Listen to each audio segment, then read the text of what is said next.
Hai semua, jumpa lagi di sini dengan gua Haris Manorek di Indonesian Podcast. Gua mau nanyain kabar lo semua, apa kabar yang dimanapun kalian berada. Gua mau ngucapin selamat pagi buat yang mendengarkan di pagi hari, selamat siang, sore dan malam yang mendengarkan di sore, siang dan malam.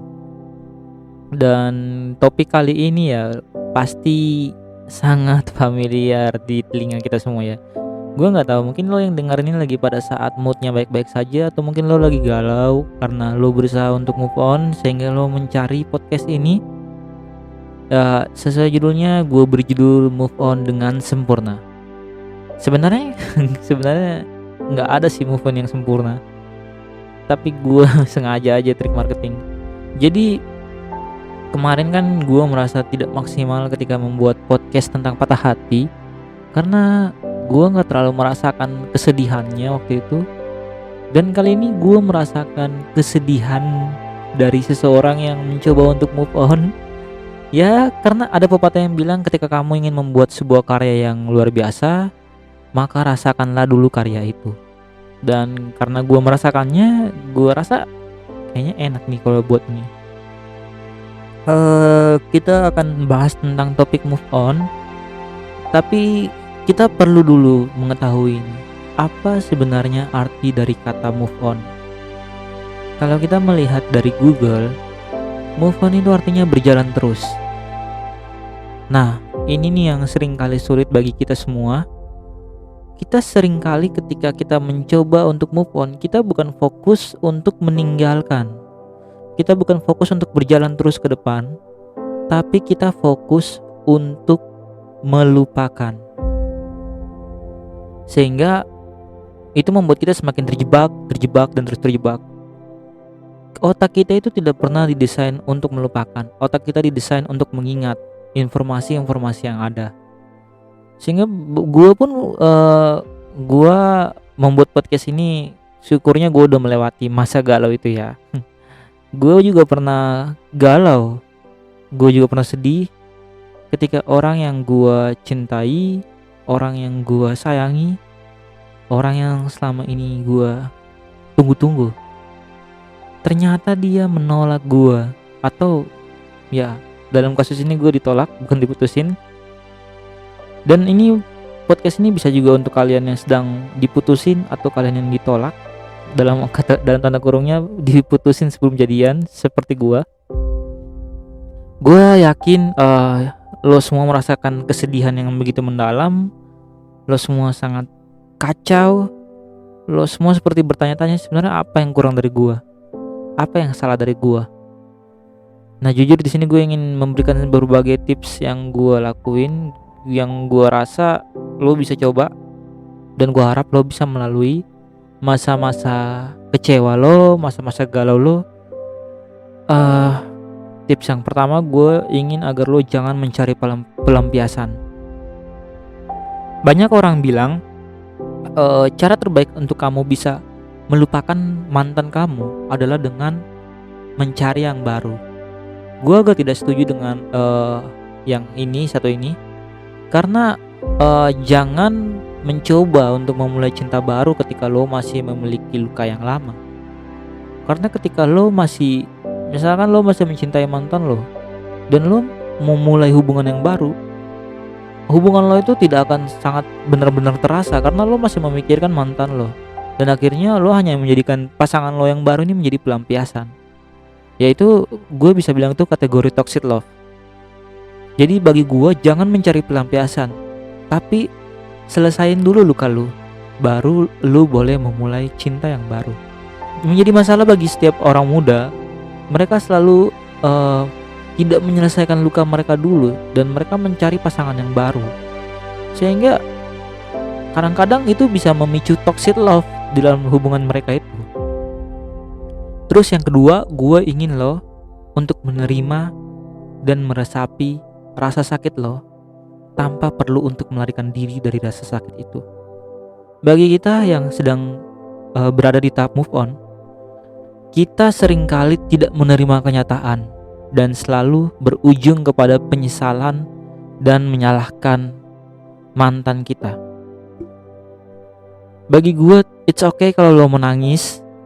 Gue pun waktu gue ditolak gue nangis, karena dengan nangis lo melepaskan kesedihan yang mendalam bagi lo. Ingat, gue udah pernah bilang di podcast yang sebelumnya bahwa setiap manusia itu bagaikan tong sampah, dan mereka perlu untuk men-share sampah-sampah yang ada di dalam dirinya agar tong sampah lo itu tidak penuh. Dan kalau tong sampah lo penuh, maka itu akan berhamburan jatuh. Banyak orang yang berpikir bahwa menangis itu adalah hal yang salah. Gue udah pernah bahas ini di podcast yang Patah Hati. Menangis itu bukanlah hal yang salah. Kalau menangis itu adalah hal yang salah, lantas mengapa Tuhan menciptakan air mata? Jujur gue waktu gue mengalami fase ini, hal pertama yang gue lakuin itu beneran kampret itu sih. Jadi waktu gue mengalami rasa kecewa akibat ditolak ini, sialnya pada hari itu jaringan lagi bermasalah. Kalau lo yang mendengarkan dalam waktu dekat, IndiHome dan Telkomsel saat ini sedang bermasalah, dan akhirnya gue nggak bisa mengakses internet untuk mencari hiburan. Dan juga gue kan nggak punya SIM tuh, umur gue udah cukup, cuman gue masih malas bikinnya. Dan pada saat itu juga itu lagi ada razia, kan kampret tuh. Akhirnya gue diam-diam aja di rumah, dan pas diam di rumah itu kan gue nggak bisa ngontek siapa-siapa tuh, karena gue udah terbiasa ngisi paket data, gue nggak ngisi pulsa biasa buat nelpon. Akhirnya gue diem di rumah, dan pada saat gue diam, kampretnya lagi nggak ada orang di rumah, cuman gue doang. Akhirnya gue di kamar dan gue merenungkan orang yang gue sayangi yang sudah membuat gue kecewa. Akhirnya gue menangis. That's why seumur hidup gue belum pernah menangis. Dan di situ gue nangis sekeras-kerasnya, tapi dalam kadar yang cukup biar nggak didengar tetangga. Gue nangis, gue meluapkan emosi gue. Mengapa gue memilih pada akhirnya untuk menangis padahal gue belum menangis? Bagi gue itu karena gue menangisi cinta yang telah gue bunuh. Kok gue jadi grogi ya? Jadi gue menangisi cinta yang telah gue bunuh, yang gue paksakan untuk mati. Karena pada dasarnya setiap kematian itu butuh untuk ditangisi. Dan cinta gue yang selama ini telah gue rawat perlu gue matikan. Dan itu merupakan momen yang sedih bagi gue. Akhirnya gue harus menangisinya itu. Gue harus menerima kenyataan, gue harus menerima rasa sakit bahwa gue bukanlah orang yang terbaik, gue bukanlah orang yang dia mau, gue bukanlah sosok ideal bagi dia, dan gue harus terima ya kenyataan itu. Itulah kerasnya dunia. Lo harus menerima kenyataan yang ada. Terus yang selanjutnya, ada pepatah yang bilang, di balik move on yang lama itu ada mantan yang hebat, makanya susah move on. Ya gue punya mantan gebetan yang hebat juga bagi gue, tapi kok nggak selama itu ya. Mungkin berbeda-beda tiap orang prosesnya, tapi bagi gue mau lo jangan melupakan, tapi lo harus fokus untuk terbiasa merelakan. Lo nggak harus melupakan si dia yang telah menyakiti lo, karena sebelum dia menyakiti lo, dia adalah sosok yang hebat di mata lo. Dia adalah sosok yang sangat lo cintai. Dan bagi gue nggak perlu lo lupain, lo fokus aja untuk meninggalkan dia. Seperti yang gue bilang tadi di awal kata, bahwa move on itu adalah berjalan terus. Lo fokus aja untuk meninggalkan dan merelakan dia. Tapi lo nggak perlu melupakan dia. Lu nggak perlu melupakan kenangan-kenangan yang pernah lo buat dengan dia. Lu nggak perlu melupakan momen-momen yang pernah lo buat bareng dia. Lu pernah jalan bareng dia, lu pernah surprisein dia waktu ulang tahunnya, lu pernah memberikan kejutan-kejutan kecil, bahkan lu diperlakukan sebaliknya. Biarlah semua kenangan-kenangan itu terus tersimpan di dalam memori lo. Jujur bagi gue gak akan pernah melupakan orang yang sangat gue cintai sampai kapanpun. Tapi itu bukan berarti gue harus terjebak di situ. Gue akan menyimpan itu sebagai bagian dari memori indah yang pernah gue punya. Jadi janganlah fokus untuk melupakan, tapi fokuslah untuk merelakan. Lo harus terima kenyataannya bahwa kisah cinta kalian udah sampai sini aja, dan lo perlu untuk masuk ke bagian yang baru atau chapter yang baru dalam hidup lo. Terus gue sangat suka quotes dari Gary Ardian. Dia ngomongnya gini, kalau kalian nggak tahu siapa itu Gary Ardian, dia adalah seorang podcaster yang gue tahu, yang sangat gue suka untuk dengerin juga. Dia ngomongnya, jatuh cinta adalah kepada siapa kita bersedia patah hati. Yang artinya ketika lo udah siap mencintai seseorang, ya artinya lo harus siap juga ketika dia sewaktu-waktu menyakiti lo. Dan ini yang sering kali membuat kita shock, kita kecewa, kita nggak menerima kenyataan ketika kita diputusin atau kita ditolak. Masalahnya ketika kita mencintai dia, kita nggak pernah menyiapkan rencana bahwa suatu saat kita harus siap untuk ditolak atau diputusin sama dia. Dan manusia memang akan kaget dengan perubahan yang tiba-tiba. Manusia nggak pernah suka dengan perubahan. Manusia itu selalu suka dengan sesuatu yang itu aja dan membuat dia nyaman.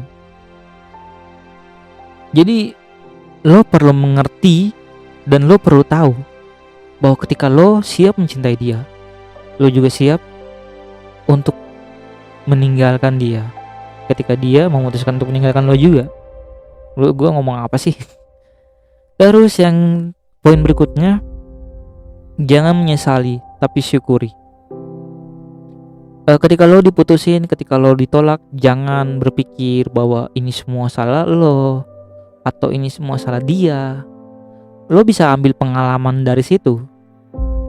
Lo bisa belajar, oh ternyata cewek itu gini ya, oh ternyata cowok itu gini ya. Ketika mereka diginiin mereka gak suka, ketika mereka digituin mereka gak suka. Oke, di pasangan gue yang berikutnya, gue gak akan mengulang kesalahan yang sama. Gue akan memperbaiki diri gue akan memperbaiki kualitas gue, sehingga gue tidak akan berakhir di kesalahan yang sama. Banyak orang bilang bahwa banyak masalah membuat orang menjadi dewasa. Gue sepakat, dan gue mau tambahin, banyak penderitaan membuat orang menjadi kuat. Ketika lo dikecewain, lo diputusin, lo ditolak, lo akan menjadi semakin kuat dari sebelumnya. Lo akan menjadi semakin tabah dan tegar dari sebelumnya. Itu membawa lo kepada level yang selanjutnya. Jadi syukurilah setiap pertemuan yang ada dan setiap perpisahan yang ada. Terus poin yang berikutnya, memaafkan dia dan memaafkan diri sendiri. Ini masih berhubungan dengan poin yang sebelumnya. Ketika lo ingin agar lo bisa meninggalkan dia dan tidak memiliki perasaan sakit hati lagi, lo harus memaafkan dia juga. Lo harus memaafkan diri lo sendiri. Jangan pernah berpikir bahwa ini semua salah lo, ini semua salah dia. Lo harus memaafkan. Gue tahu mungkin lo pernah kecewa pada dia atas segala hal yang mungkin lo udah sayang banget sama dia, mungkin lo udah berkorban, lo udah memberikan semua yang lo bisa berikan, tapi dia pada akhirnya membuat lo kecewa.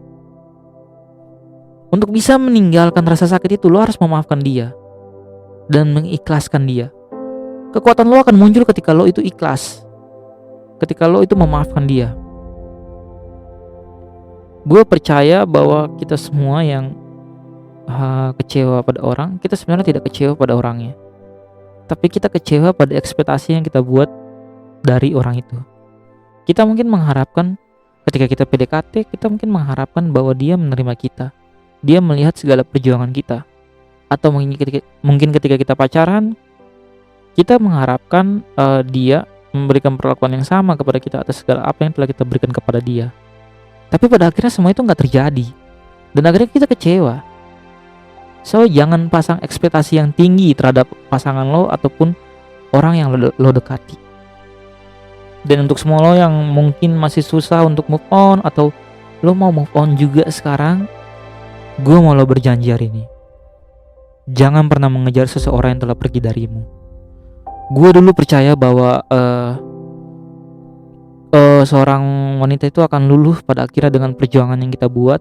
Gue menganut sistem itu, gue menunggu, gue mencoba berkali-kali melakukan hal yang sama atau melakukan hal-hal yang gak pernah gue lakukan sebelumnya, agar gue berpikir agar mungkin cara yang ini benar nih, cara yang ini benar nih. Tapi pada akhirnya itu semua gak terjadi. Gue ingin lo, ketika ada seorang wanita yang memutuskan lo atau menolak lo, jangan pernah mengharapkan dia untuk kembali lagi kepadamu.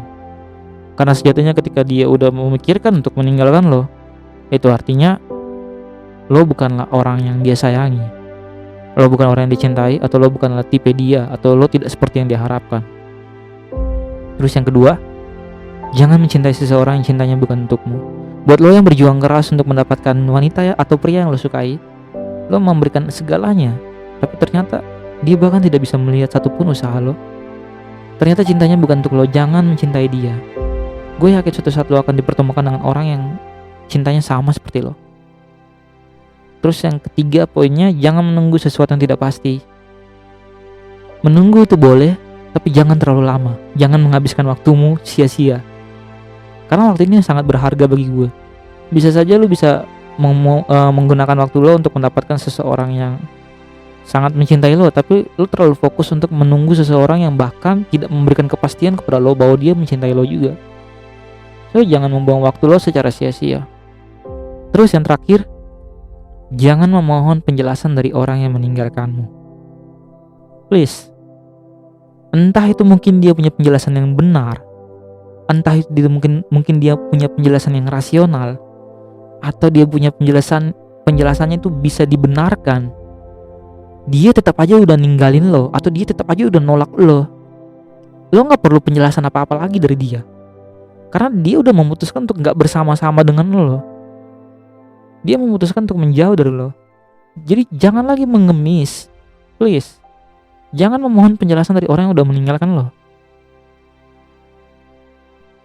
Akhir kata, gue mau bilang, jika kamu fokus pada lukamu, maka kamu akan terus menderita. Tapi jika kamu fokus pada pelajarannya, maka kamu akan terus semakin berkembang. Setiap perpisahan memberikan kita suatu pelajaran. Janganlah kita fokus pada lukanya, tapi kita fokus pada apa yang bisa kita dapat. Dan itu aja yang bisa gue sampaikan. Salam podcast.